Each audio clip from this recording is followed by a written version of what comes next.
Basuhuje mu izina rya Yesu, Imana ibaha umugisha cyane, nicyo kintu mbifurije.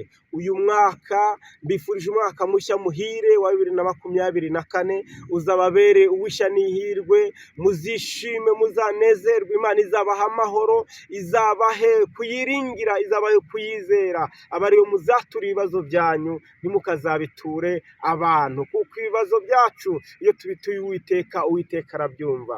Ndaje rero ngo tuganire ku magambo meza y'Imana.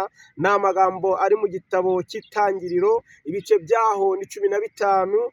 Ndasoma umurongo wa mbere, nsoma umurongo wa 7, nsoma n'umurongo wa 11 n'uwa 12. Nihuse cyane, reka dusenge Imana izibane natwe muri iki gikorwa. Ariko nkakwibutsa wowe ugiye kudukurikira, ari wowe utubonye bwa mbere, kanda subscribe, sharinga inshuti n'abavandimwe,